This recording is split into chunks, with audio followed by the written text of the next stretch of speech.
أعوذ بالله من الشيطان الرجيم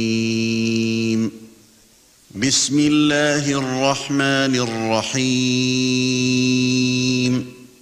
Et le cheikh il dit que peut-être que certaines personnes, des fois, qu'est-ce qui arrive, c'est comme on a dit tout à l'heure, comme le frère Jihad il disait, que parfois, il y a des gens qui vont aller aux tombes, qui vont invoquer soi-disant ces awliya, que les gens appellent des awliya, et qu'ils vont recevoir quelque chose.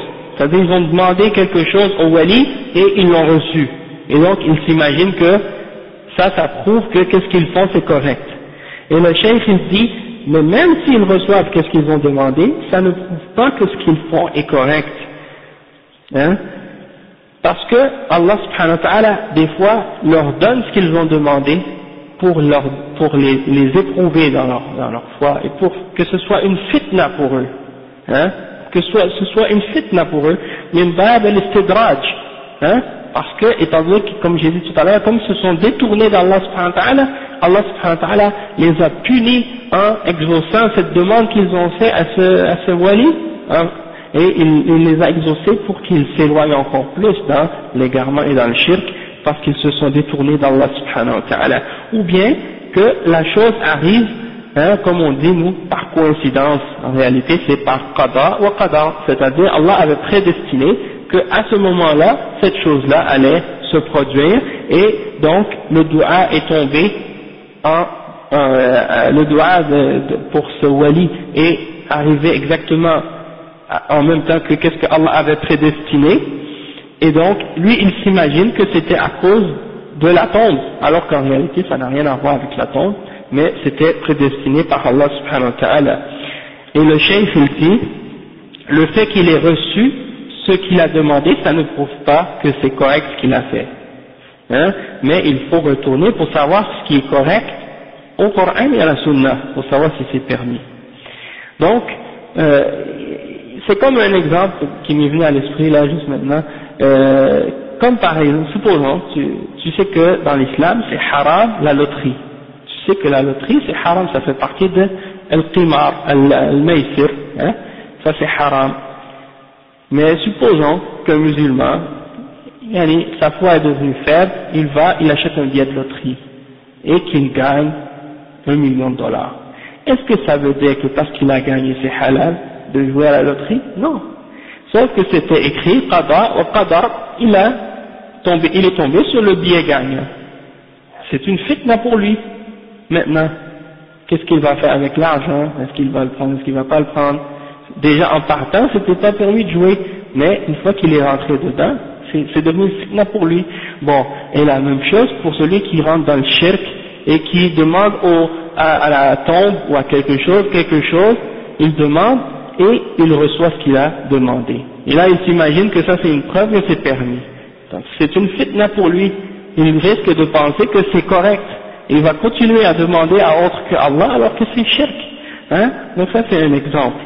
Et donc si tu veux savoir si quelque chose est permis, c'est pas en faisant ces genres d'expériences-là, mais c'est en retournant au Coran et à la Sunna pour voir si c'est accepté ou non, et tu fais ce qui est permis et tu t'éloignes de ce qui est interdit. Et c'est pas par les traditions, les coutumes, ou les histoires que les gens racontent, ou les rêves, ou les superstitions, ou bien il y a des gens, c'est ça ce qui est souvent les gens qui n'ont pas beaucoup de connaissances de l'islam, ils se racontent des histoires, hein. Un tel, il est allé à telle tombe, et il était malade, il avait telle maladie, et il est allé demander à ce wali, il a été guéri. Une femme, elle dit, cette femme, elle ne pouvait pas avoir des enfants, elle est allée voir tel wali, et elle est tombée enceinte. Donc les gens se racontent ces histoires-là, et puis ils vont, et puis par la suite, et ça continue à se répandre, et puis les gens commencent à suivre ça, et ils tombent dans le shirk, et ils s'imaginent que c'est correct, alors qu'en réalité c'est complètement faux. Hein? Et le fait, comme on a dit, que des choses comme ça se produisent, ça ne prouve pas que ce qu'ils font est acceptable. Quelle heure est-il? Donc, je pense que peut-être on va lire encore un petit passage, puis après on arrête. الشيخ يقول شيخ الإسلام وقد يرون عند القبور أو يسمعون عند القبور من يكلمهم أو يخرج عليهم من القبر ويقول أنا فلان الذي تطلب أو أنا أقضي حاجتك، ويتمثل لهم الشيطان، ليس هو الميت وإنما هو الشيطان، يتمثل لهم بصورة الميت ويخاطبهم ويجلب لهم شيئا مما يطلبون من بعيد، وهو شيطان يريد أن يضلهم ويريد أن يهلكهم وأن يتغرر بهم، أن يغرر بهم. Le Cheikh al-Zikr Ibn Taymiyyah a dit que parfois même, lorsque ces gens-là vont aux tombes, c'est même possible qu'ils entendent des voix qui leur parlent de la tombe. Ou bien, mon père m'avait raconté une fois qu'en Haïti, il y a des sorciers comme ça, ils avaient installé, elle est dans un endroit très éloigné dans les campagnes, les paysans ils ne se connaissent pas, ils ont installé des haut-parleurs dans les tombes.